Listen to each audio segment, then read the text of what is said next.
Welcome to another edition of What Saith the Scriptures television program. And this is Harley Howard. It's a blessing to have all of you with us this wonderful day. And in case you're wondering, we did have to start a little early, but let me go ahead and tell you where we are. Revelation 13. Actually, it should be verse 18 through the remainder of that chapter. Then we're going to look at verse 1 of chapter 14. We're looking at the beast, part 17, the false prophet, part 5. What I don't have and should have is who are the 144,000. That's going to be the primary basics of the study in chapter 14. We had to change platforms from Facebook over to YouTube because Facebook is pretty much eliminating all third-party software from their platform. So if you use any third-party software for streaming, that's deader than dead. In fact, it was officially dead last April, and it just took a long time to die. And evidently, a lot of people didn't get the memo. And if you're not really, I guess, subscribed to the updates on Facebook, you just wake up shocked. And so one of my brethren said, we're not getting any live stream. And I forwarded him the information that Facebook is pretty much shut down all third-party streaming software. Not only that, but within a matter of days, in fact, I got a message just before I went on the air a while ago saying in 30 days, all your saved videos will be deleted. So all the videos that we and everyone else has been saving for, well, forever, especially in groups. I don't know if the removal of those videos have anything to do with groups. I don't know, because they're not that specific. From what I've read, I'm preparing to download everything and just save it because I don't want to take any chance. But if what I read properly, all saved videos on your groups and or your personal platforms are going to be pretty much gone. They're going to remove everything. So, all the classes that were taught and everything that's there is going to be not available. So that's why you need to not wait. When they post the stuff, I keep saying, we don't know. You post it, you look at it, you can download it, whatever. But, as the saying goes, such is life. Anyway, we're on YouTube now. So, Lord willing, we get back from Alabama, I'm going to probably shift the entire focus of all of our live stream stuff to YouTube. And that way we'll stay there unless they decide to go crazy. So we're going to shift everything into that direction once I get back from the conference in Alabama, Lord willing, and then just provide you the YouTube link, and that way you'll know exactly when we're going to be on the air. And that should hopefully take care of whatever problems. Did you find it? Okay. All right. Okay, with that in mind, let's get started. Let's see if we can wrap up this 13th chapter and get into um, chapter 14. If you're on Facebook now, click the link in the comments section and it will take you directly. In fact, the instructions there, because if you're not even there, you wouldn't even hear me say this. Revelation 13, verse 17, and that no man might buy or sell save he that had the mark or the name of the beast or the number of his name. Now, we went over this in great detail last week. I'm not going to do it again. I'm just going to mention the word buy. Wouldn't be able to buy or sell. The word buy, we looked at the Greek word agorazo, which comes from another word, the agora. Agora is a marketplace. We talked about that last time as well. And the agora pretty much is either what we looked at as farmers markets or supermarkets, any marketplace where buying and selling is going on of goods and services. You can even say in our age, maybe even Amazon, wherever commerce is exchanged between businesses and individuals, that would be the agora. But in that time, it would be the open market. So you're not going to be able to buy or sell those who are involved in the stores themselves, the commerce. You wouldn't be able to sell products. You wouldn't be able to buy products from anyone without actually worshiping the beast in his image and having his number. That's what's going to happen. And so agorazo and agora all refer to the common marketplace. So, people saying, well, it doesn't refer to individuals. That's ridiculous. I hate to keep saying it, but you got to keep saying it's so ridiculous. It's laughable because the agora affects everybody. It's not just talking about trade, it's talking about the individual. So again, it's just astonishing to me, some of these people in their ridiculous positions. Why am I making such a fuss about this? Well, because what's going to happen in the future? If the things that are being described here are going to be happening in the future, don't you think we should be very serious about a proper interpretation about this, telling people it's okay to get the mark? It's not okay to get the mark. If you get the mark, you're damned. We've already seen that. I mean, I don't get it.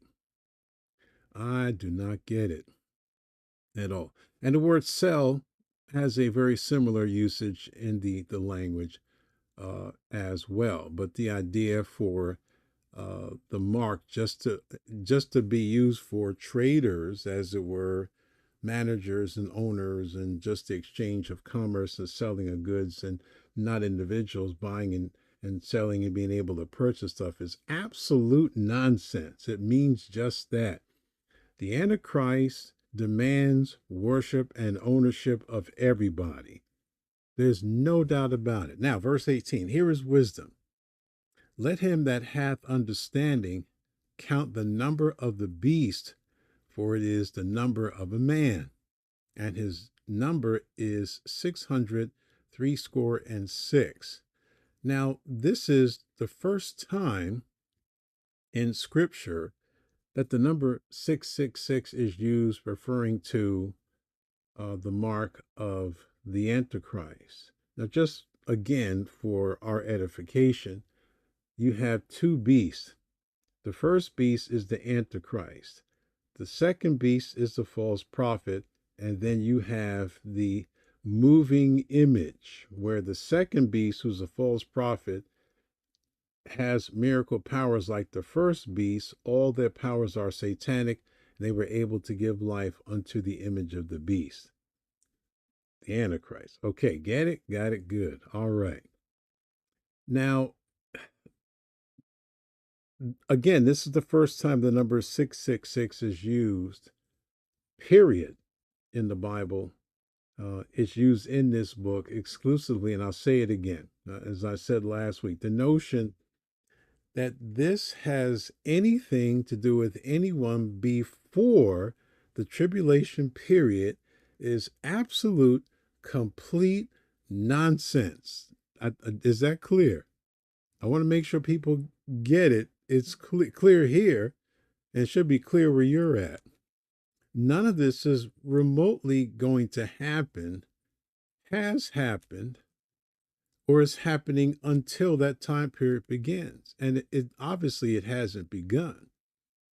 So I want you to understand, stop listening to religious sensationalism because some doofus rides into town with his or her chuck wagon of revelation nonsense, and some so-called church or some group or some denomination accepts this person's nonsense as gospel truth, and they want to have a conference, and they want you to sit there and listen to this foolishness and you believe it without having any real discernment to study the whole of Scripture for yourself, that doesn't make it right.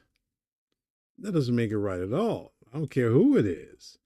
It seems to me, for decades we've given ourselves over to, creating some kind of fame around certain individuals. The Bible abhors that kind of thing. It's nothing but worship, it's idolatry. We don't have that kind of respect for the Lord. We're making bowing down before all these men is sickening.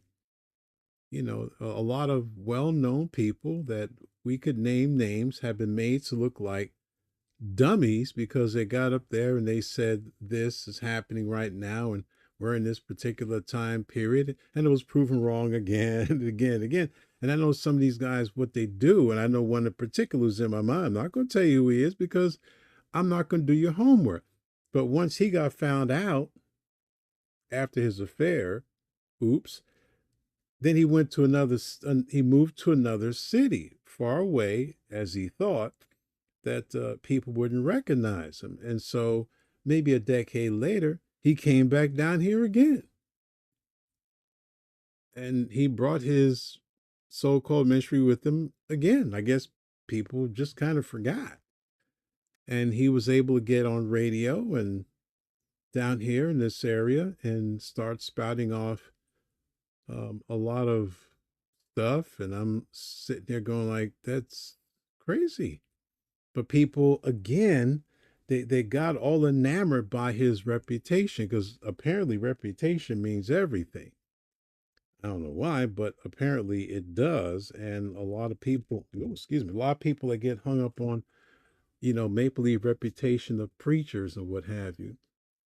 But, this guy and others have been made look like fools because everything they said was proven wrong and wrong and wrong and wrong over and over and over again. And some people, not a lot, because, as I said a couple of weeks ago, you shouldn't be bullied into following the collective of stupidity. You're not a Borg. You plugged into the collective where you just have to believe everything you're told. You better believe that Bible. And if I stood up here and told you that I believe Obama is the Antichrist or George Bush or Donald Trump or Henry Kissinger, by the way, got a lot of votes by a lot of people, which is so stupid, who believe is Antichrist. But if I told you that Obama, or if I told you that Donald Trump was Antichrist, the Obama one, I know for a fact a lot of fools actually believe that. And I'm almost sure, given the nature and the times which we live, a lot of people are already steering towards believing that Trump is the Antichrist, which again is senseless. That's no more makes any sense than I'm the Antichrist. Because I don't know how they figured this stuff out, where they just believe that these men are the Antichrist. Anyway, if I told you that Obama was Antichrist and that the number 666 was relative today, and that he's going to make you take that mark, or anyone for that matter, just put Obama, Trump, whoever, or Harley Howard, I don't care who you put there. He's going to make it happen and, post some false nonsense on Facebook like so many people post up false stuff. He's going to start making people grab the mark. I would hope, personally, I would expect the thinking person who would never, ever listen to a single solitary thing I had to say, because I would expect you to understand that I just proved to you that I'm an idiot and that everything that I said was stupid. If I told you that this man is the Antichrist, or this man, he's got all this power and he's able, the thinking person would take this device and go click it and just go do something else with your life. I would expect that. And frankly, that would be the right thing to do, because I would just prove to you I'm an idiot, a blithering moron, and I should expect that. Okay. I would say that, if I actually said that, my name is Harley Stupid Howard. If I were to tell you the same boulder dash that you're being told, I don't care how popular the person is. Popularity never made anything true because it came from someone who was allegedly popular.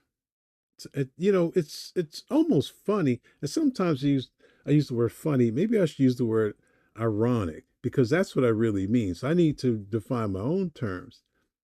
How, for example, a lot of professing believers and a lot of people on the allegedly the right or conservatives mock people who follow passionately so-called leaders that we allegedly know are destroying the lives of the people. And granted, I would probably say that in the majority of cases, there's some truth to that. Yet we ignore we ignore the fact that many in the professed church are following leaders believing far greater lies, which has a far greater effect on their lives spiritually because the person's popular. In other words, professing believers and so-called conservatives mock people on the so-called left who follow popular speakers while we ignore the fact that we're doing the same thing.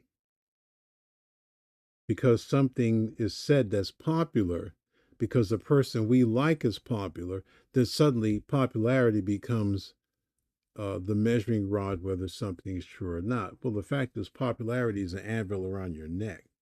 That's what it is. It's got nothing to do with whether anything is true. Jesus says, sanctify them through thy truth. Thy word is truth. This is the truth, and nothing else is. Look at verse 18 again. Here is wisdom. Let him that hath understanding count the number of the beast, for it is the number of a man, and his number is 666. The word count means to compute. It means to ascertain the exact import of the number or the importance of the number so as to identify the beast. The number is what is immediately specified, 666. The phrase, the number of the beast, means that somehow this number will be so connected with the beast, it will be so represented as its name or character that the beast will be identified by its proper application. The mention of the name of the beast and the number of his name shows that this number will somehow be connected with this designation so that by this number he will be identified. So there's something about his literal name, whatever his name is going to be, that is connected to the number so that all that either have the name or the number, the mark of the beast representing his name or number, is going to be identified with him. I almost sound like I just lost myself in all that, but I know what I'm saying. I hope. It's been a long week, believe me. Oh, so whatever this number 666 is, everyone's going to get it. Now, that much we know. So with that little bit of Harley confusion out of the way, I want to ask in closing what I consider a very important question. And this goes again to the whole issue of people saying no believers are going to be left on earth to experience the tribulation period. I don't know how you do that. I know you get angry because you're listening to popular speakers or your pastor or yourself. And I get it. I said it before. I was one just like you. And they played on my ignorance of the text, and I let them do it. I figured, man, these guys, they know. I know the talk. These guys are knowledgeable. They know, and we put all this kind of imaginary genius on these people as if every single thing they say is right and never to be questioned. And one day I said, wait a minute. What that man just said wasn't true. Then you had to fight all the nonsense in your own head. Are you going to say that so and so is wrong about what he said? How dare you? So you're fighting your own self. I get it. I was there. I understand your frustration. You're fighting yourself, and you're worried if you come out publicly and you say these things, which are true, then all of a sudden, you get branded. What do you do when you're branded? And you fight for your name, wherever you go for the rest of your life. You must prove you're a man. That you get branded. And you don't want to do that. You have to realize something. None of that matters. None of that's important. What's important is, again, what does this book say? Not the speaker, but the book itself. Are what we listening to from any and everybody, what we're watching, what we're thinking, is it actually what the text is saying? So in all that, my issue is, and my question is, I think it's an important question. Who does this instruction apply to? You see, the verse says, there is wisdom. Here is wisdom. Let him that hath understanding count the number of the beast. Okay, well, the question is, and it's a very important question, to whom does this instruction apply to and when? Who does this apply to and when? Okay. I think by now you should get that one. It should be quite easy to figure out. But in case it isn't, of course, I'm going to let you know. Okay. Why would this call to wisdom and instruction matter to the unsaved masses who will willingly follow the Antichrist? Correct? Not to mention they have been sent to strong delusion to believe the lie that they may be damned. The purpose of the strong delusion is a damning effect, it's not a saving effect. Okay, so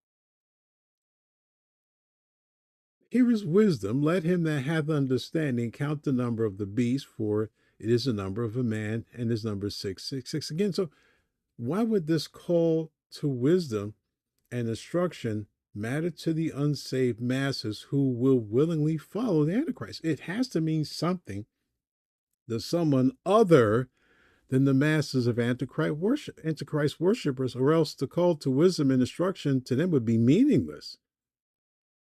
It would have to be to somebody. So who are the people that he's talking to? I bet you want to know. I bet you do.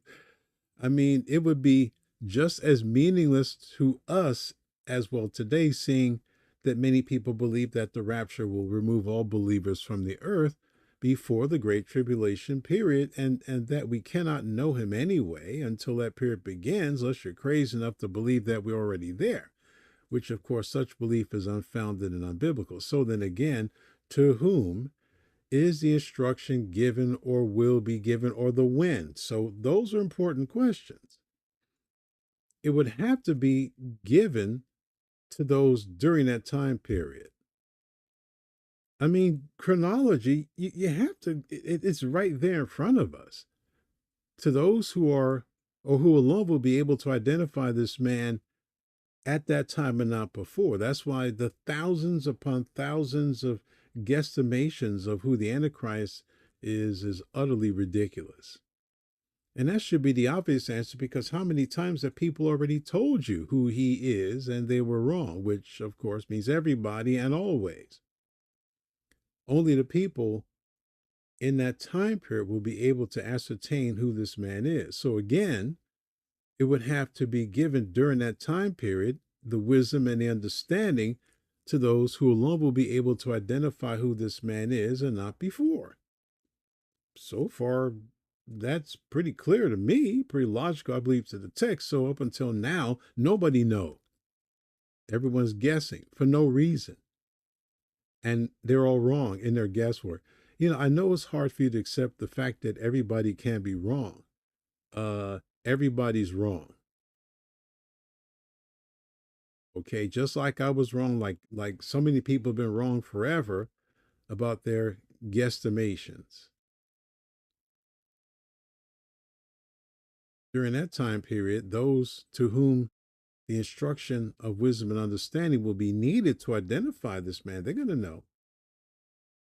They would already possess the wisdom and understanding to be able to solve the mystery of the identity of the Antichrist and also his number. So the question in my mind, or the answer is, they would have to be worshipers of God. That should be obvious. Someone's going to need to know the wisdom and understanding during that time period. So everyone up until now was just guessing, and it's all ridiculous. We don't know the number or who he is. We don't know how the number 666 attached to the name of a person that doesn't exist, that we don't know, who's not around right now and has never been, though multitudes believe it. And I don't care what they believe, they're wrong.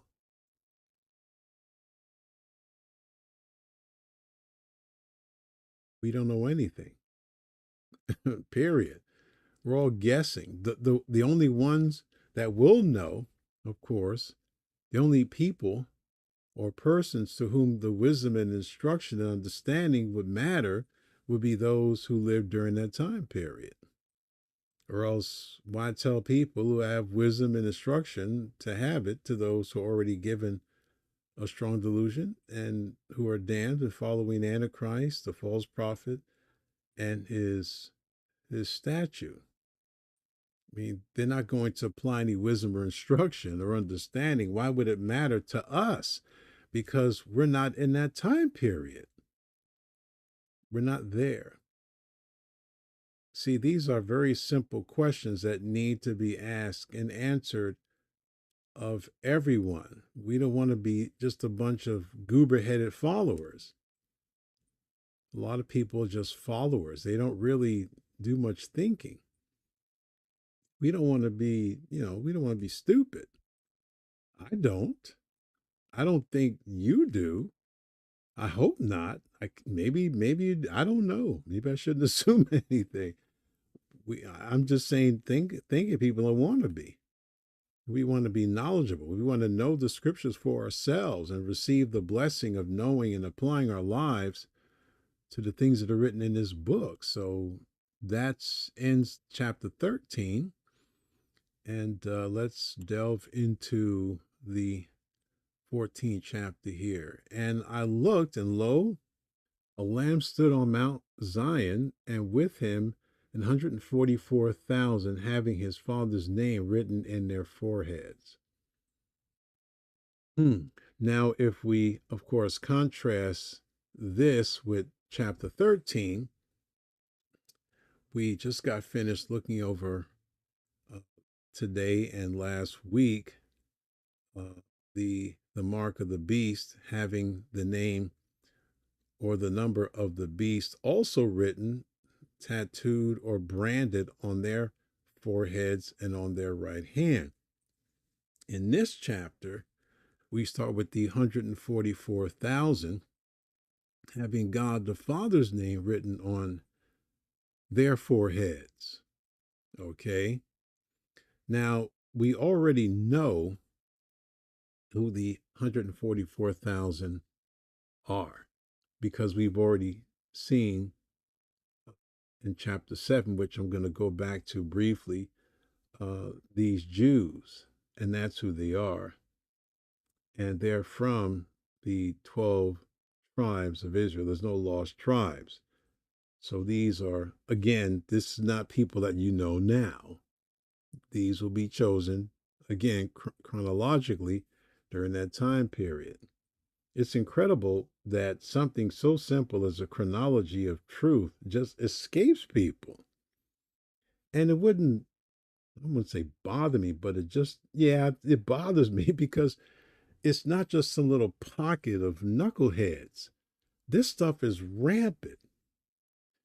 It's like I'm trying to put a fire out with a water gun.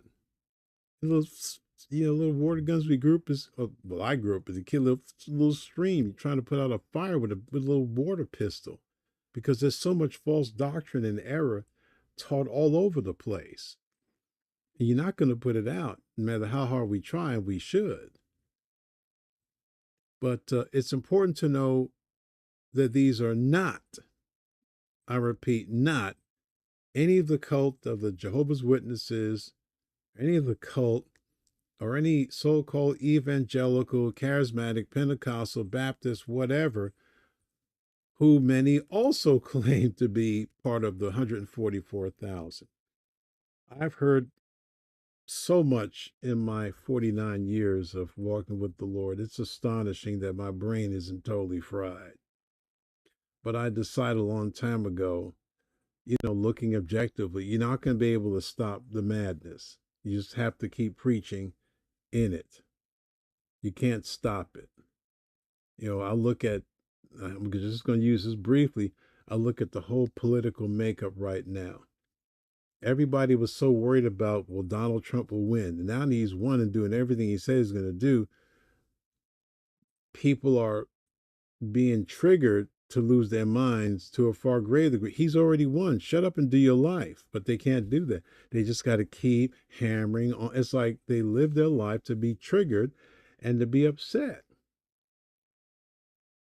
Now, biblically, it's far worse, infinitely worse than some politics. And I could spend my life needlessly losing it, or I can look at the examples, for example, of Paul and his ministry team. What did they do? They spent time strengthening the churches. That's something that gets ignored in Scripture. You look at what Paul did. He was surrounded by far worse political things than we are. He was imprisoned for Christ and, threatened with death. But as he told the Ephesian elders in Acts 20, I don't count my life dear unto myself. In other words, I don't count my life something I need to hold on to by not proclaiming the message of the gospel to which I was called to. So his focus was always single. He lived according to the purpose of why God called him. And I believe that's where I need to be. I'm in the best place I'm at if I live to that end. That means I have to have an objective view about everything. Nothing subjective. It has to be objective. You see things biblically for what they are, and you function it. You look at people and go, this is what we should expect. This is the world system. This is how they act. This is how they behave. This is what they're going to do. But I can't get a stroke because I'm selfish. I want to stay alive over a bunch of fools that I can't change. So I have to be objective to do what I'm called to do. So when people, they start getting crazy and claiming to be this and claiming to be that, there's nothing I can do about that. This is something that is what they believe. So I have to keep teaching truth right in the midst of all this foolishness. Now, anyone claiming to be a part of the 144,000 in this age, they don't know what they're talking about, and people should stop listening to them. You should just stop. But that's up to you. Like I said, some people, they get bullied into listening to and believing other people. You're grown, you got a job, you pay rent, hopefully. You do some thinking, you make decisions whether you want this apple or this pear. You clearly show you have the ability to choose something you want, something you don't want. When it comes to that which is spiritual, you just kind of throw all that away. I don't recommend you do that. What we should be doing to these people who are making these ridiculous claims is rebuke them soundly in the faith because they don't know what they're saying at all. Now, I want to take some time here and address the nonsense that is the claim of the Jehovah's Witnesses relative to the 144,000. They ultimately fail at two simple realities, besides not being saved, which is the greater reality, but they actually fail at two simple realities. And again, I don't get it how you don't see this. First, they fail, as many others do, to see that the events of the selection of these are Jews. They fail to see it. That they're Jews from the literal 12 tribes of Israel, which means Israel's still around during that time period. And as lost tribe, where'd they go? They lost. There's nothing lost except our minds, because again, you need to read the whole Bible. Number two, they fail um, to see that these selections of Jews will happen during the tribulation period and not before. Chronologically, you got to see that. I mean, that's perfectly what makes sense because of the text. So Jehovah's Witnesses are not Jews, and these real Jews who represent the 144,000 that the Lord will choose are not chosen before that time period. So the idea that the 144,000 are past, present, or future Jehovah's Witnesses is absolute nonsense. Okay? And they teach, among other ridiculous teachings, that there are two classes of people, heavenly and earthly. So there's a heavenly class and there's an earthly class. And this isn't what they always taught. Okay? Now, they believe that only 144,000 of their people will make it into heaven, even though that was not the teachings of their founder, C.T. Russell. And it's very interesting that Charles Russell taught something in particular, and then suddenly, without explanation, God changed. I love it when these cults keep saying that God changed. You find it in Mormonism when black folk were cursed. How black people can be a part of the Mormon religion escapes my mind, but they are. Many, even Gladys Knight. Yeah, that's right. Midnight Train to Mormonism. Okay. Woo woo. So I don't know how you do that, but that's her issue, not mine. But God changed. Suddenly even though the Bible said he is immutable, which means he changeth not, suddenly God changed his mind. And now black folk can be part of the Mormon church. Why would anybody want to be a part of it? I don't know. For the same reason, I don't know why anybody want to be a part of Jehovah's Witness. For the same reason why I wonder why people would want to be a part of a whole lot of stuff that even claims to be evangelical. But that was not the original teaching of Charles Russell. And I make a big case about always go back to the origin of things. If you want to know this Bible, for some bizarre reason, we're living at this time period, and it hasn't always been that way, where now everyone seemed to park their bus, their mobile home, their tents, their everything at Reformed theology. This seems to be the new rattle, and it always hasn't been away. And trust me, I lived long enough to know what I'm saying. Now, my thought about Reformed theology or Calvinism or Arminianism is to go to the source of where everything actually begins, and that's this book called the Bible. So I might respect some who are reformers and others, but I'm not getting my source. I'm getting my source from the Bible. This is the origin. So if I want to know where the origin of a particular group or cult happened from, I just go back to its founder. The founder is the one who started it. So I would suspect that the founder would be the one who would say, this is what I believe, X, Y, and Z. Okay, so let's see what Charles Russell actually taught. So Russell taught that the 144,000 was spiritual Israel. I don't know what that means. That's a nonsensical term. Okay. Having a heavenly hope, and that the calling of the 144,000 was completed in 1881. There you go. It's over. It's done. That's what he taught. And they would be transferred to heaven. So now they got to get 144,000. And once they get that magical number, bada bing, they get transferred to heaven. Game over. He said it was going to be completed 1881. Well, Obviously, it didn't happen. And so, oh, I got another revelation. I got another revelation, even. So he taught them that it wasn't spiritual Israel. He said that it did happen in the spiritual realm, whatever that means. Another nonsensical term, which, by the way, a lot of word faith people and those connected to word faith cultism actually teach. Everything's in the spirit realm. But what does that mean? That's nonsense. That's what it means. Okay, so Mr. Russell taught that all Jehovah's Witnesses go to heaven, that there is no paradise on earth. Okay, so everything keeps changing.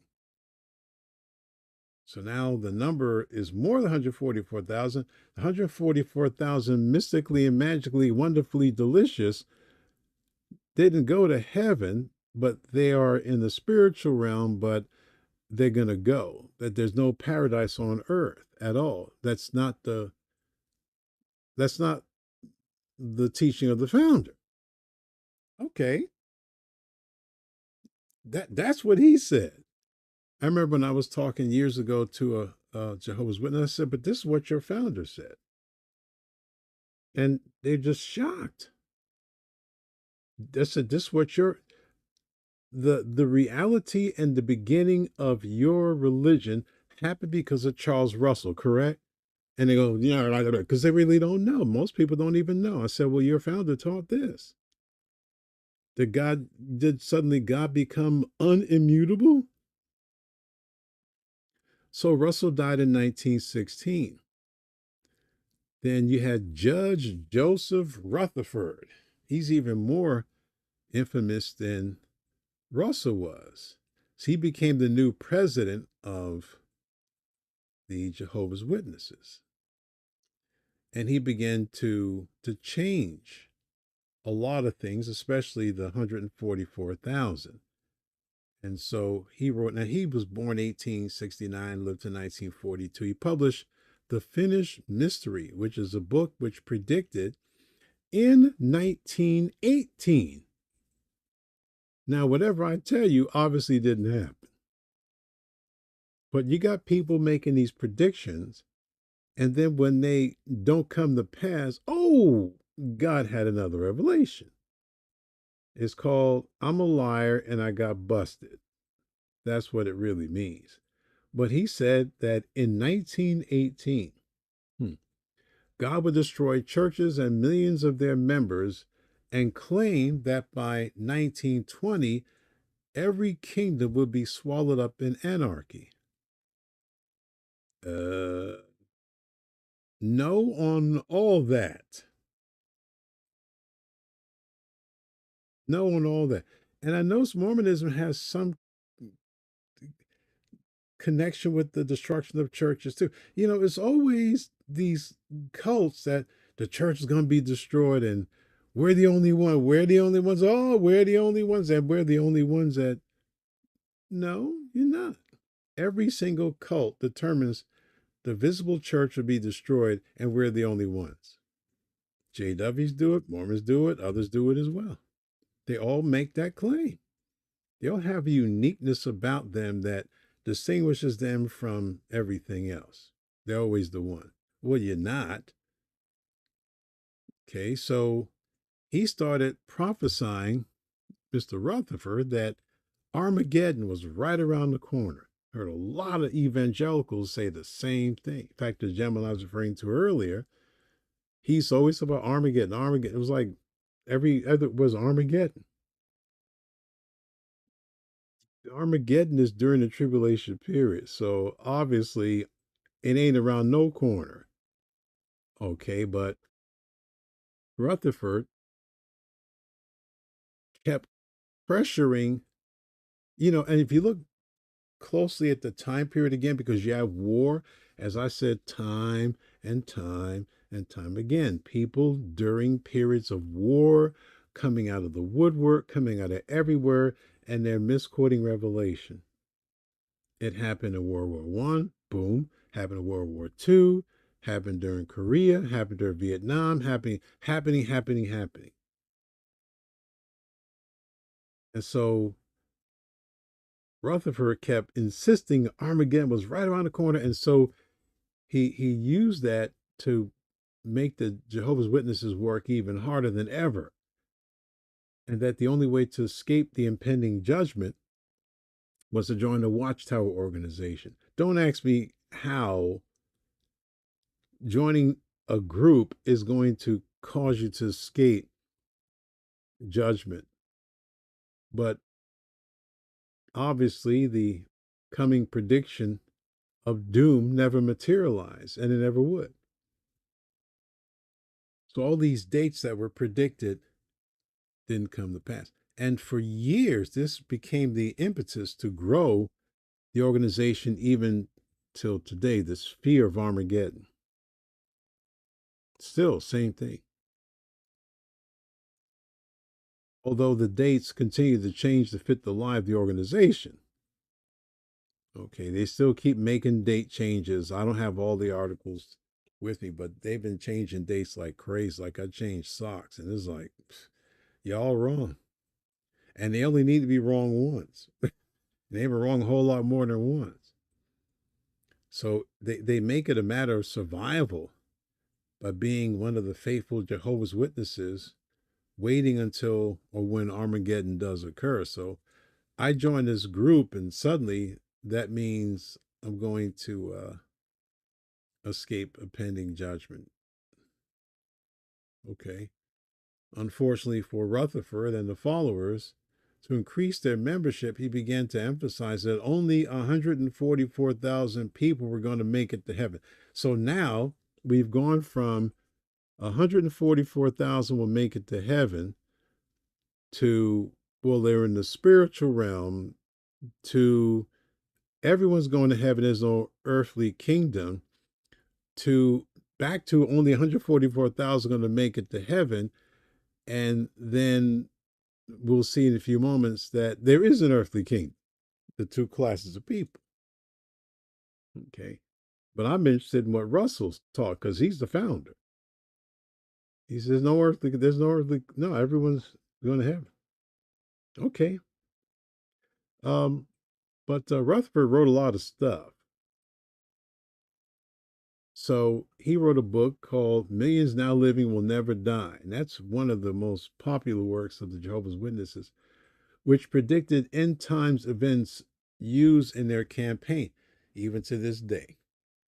And the motivation again was fear, and this same fear continues to be used today in their teachings. The Jehovah's Witnesses claim that Revelation limits to 144,000, the number that become a part of the kingdom, okay, and stand on heavenly Mount Zion, let God be true, page 136. But this brought on another quandary beyond the obvious, as we'll see, that these 144,000 are all Jews. And not only are they all Jews, they're all Jewish male virgins. That's it. There's no women at all. None. But that kind of got, like everything else, algorized and spiritualized and ignoring it wise. Okay. So these 144,000 are Jews, but the membership began to increase beyond 144,000. So obviously, when that number supposedly happened, okay, 43,098, 43,099, 143,090. Heaven, bye bye. Never happened. No explanation. So the Watchtower had to deal with all these extra people because they had been previously taught that there was only one calling. All 144,000 who were Jehovah's Witnesses were going to heaven. That's exactly how this began. Okay, so how does that get addressed or ignored or whatever? Well, that's easy. How did they fix this? Well, Russell, again, suddenly had new light from God. I love these people that keep coming with new truth.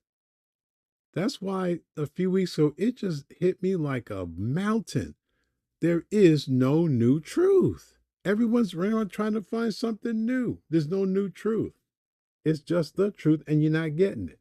So Rutherford had a new light from God. This would be the most significant change in the organization's doctrine that continues to this moment. And what was that? It became the foundation for the great crowd to be faithful by going door to door. So Russell introduced the Watchtower from 1935 onward, quote, at the end of the May of that year, a 5-day convention of Jehovah's Christian Witnesses, they used to be called Jehovah's Christian Witnesses, by the way, was in session. The president of the Watchtower Bible and Tract Society discussed the subject of the great multitude spoken of in Revelation chapter 7, verses 9 through 17. They need to read that, okay? Authorized version. He made it clear that the multitude was no spiritual or spirit begotten class. He needs to read that. Oh, I'm sorry, he can't read it. Would not attain the angelic nature in heaven so as to assist the 144 joint heirs with Christ. It was distinctly an earthly class with hope of an endless perfect human life in the earthly paradise under Christ's kingdom. That was 1976. So this heavenly class, the earthly, the Jehovah's Witnesses are striving and knocking door to door to be good enough by God to be in the earthly class with the hope of an endless, perfect human life in the earthly paradise under Christ's kingdom. That's what this is about. Absolute colossal nonsense. So I'm trying to put this together where you can, and this is all documented. What I'm saying is nothing new, nothing hidden. Do your homework. I'm not doing it for you. It's all documented. Everyone who became a Jehovah's Witness before 1934 would go to heaven. That's it. There was no second class of people. There was no earthly kingdom. So up until 1934, confusion abound, of course, every Jehovah's Witness was going to go to heaven. So Rutherford changed it. So in his mind, God stopped calling people to only a heavenly calling from that year, from 1934, which of course flies right in the face of the entire New Testament. So he invented the two-class system, a heavenly class, an earthly class. The great crowd class, introduced by Rutherford, came to being out of necessity because you have more than 144,000. So you got to do something with that number. So he devised this great crowd class, second class of people that were subject to and dependent upon the heavenly class who alone would be part of the new covenant. All right. Did you get that? I'm glad somebody got it because I'm still trying to figure out what the world's all that means. So they would be dependent and under the 144,000 who would go to heaven, who are in heaven, who might be in heaven, who aren't there, but in the spiritual realm. You figure it out. So now that we cleared up this nonsense, and I'm being terribly facetious, let's be reminded of what the Word of God actually says about the 144,000. Okay, so let's go back to chapter 7. Okay, we gotta do things biblically, because this kind of JW Mormon, evangelical light, whatever nonsense, charismatic, Pentecostal, but that word fake cult, whatever, I get so wearied at all of it.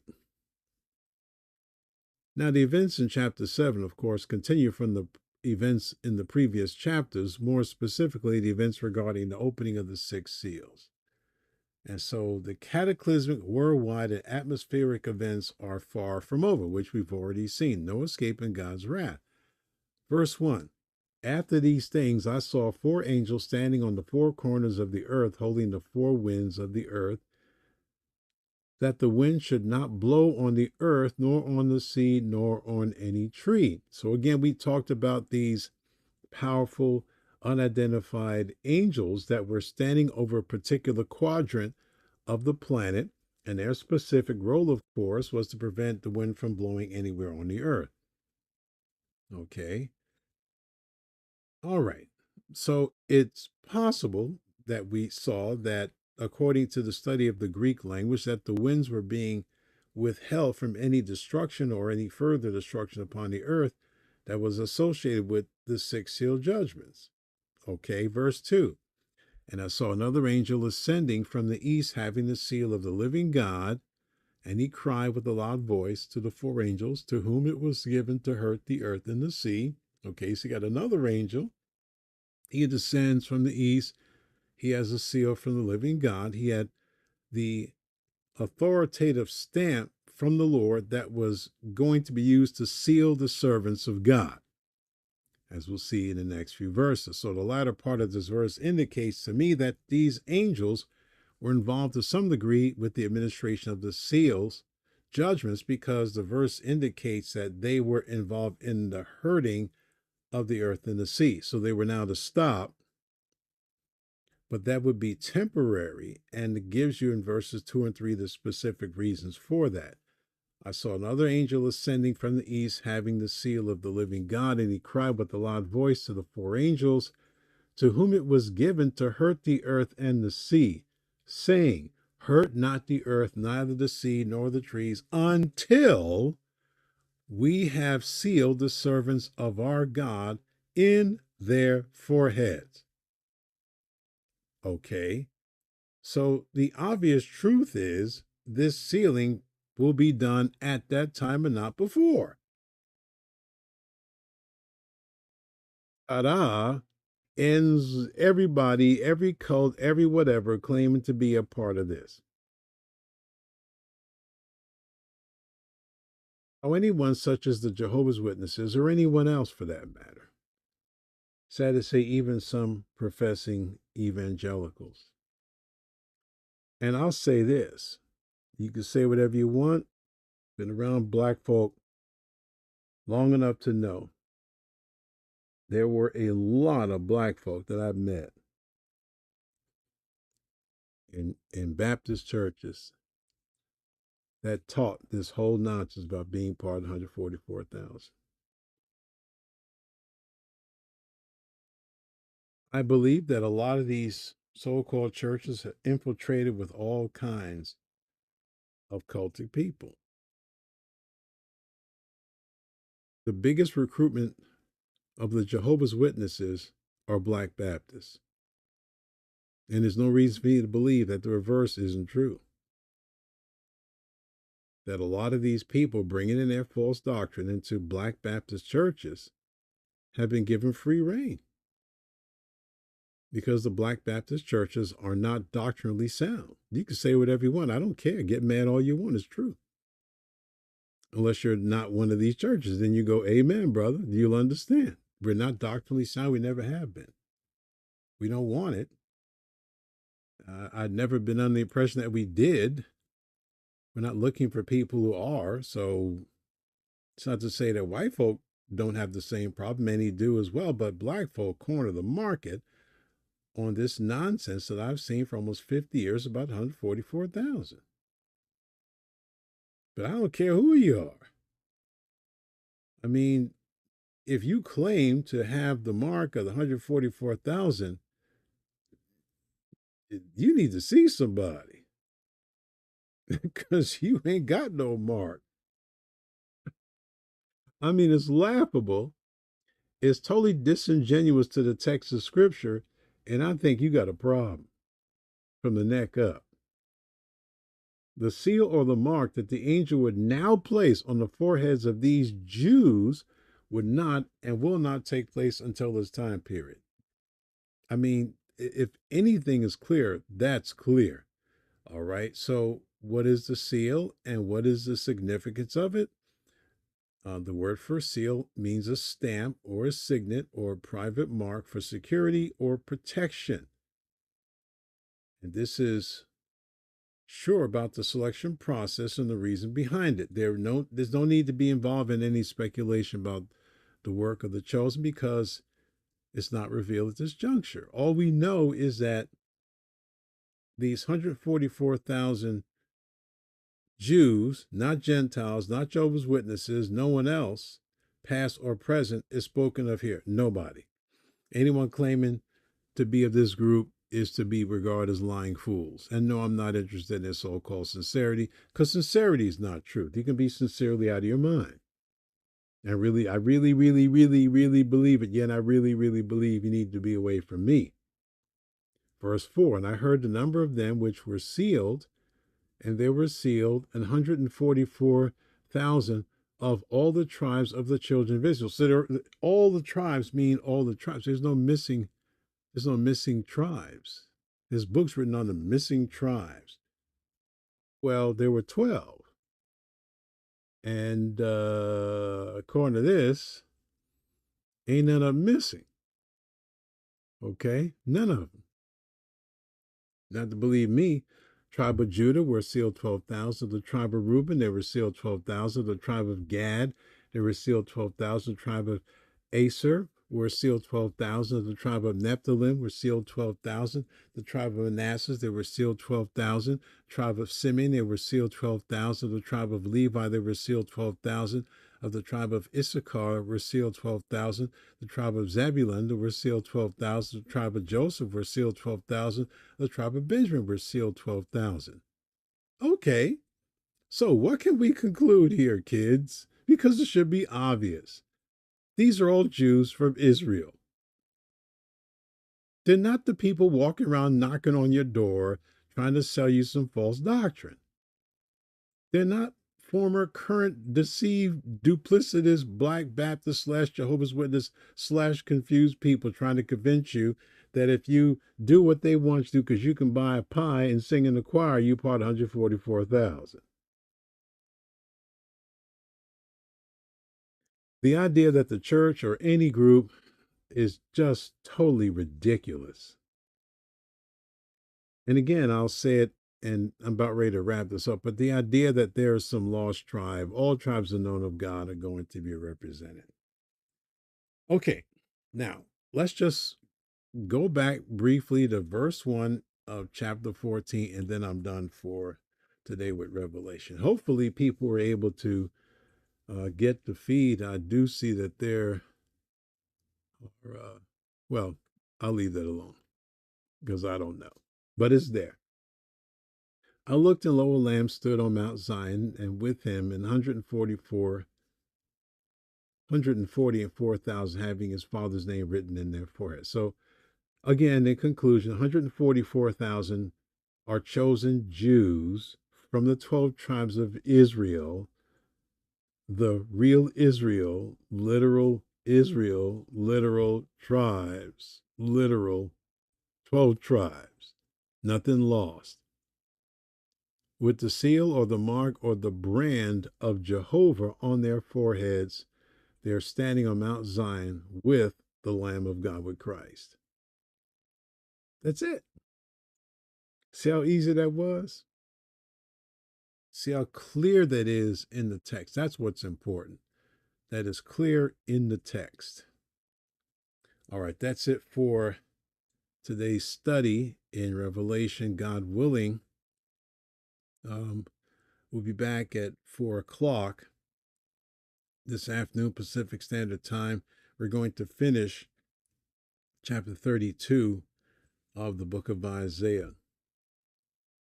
All right, so Lord willing, see you a little bit later.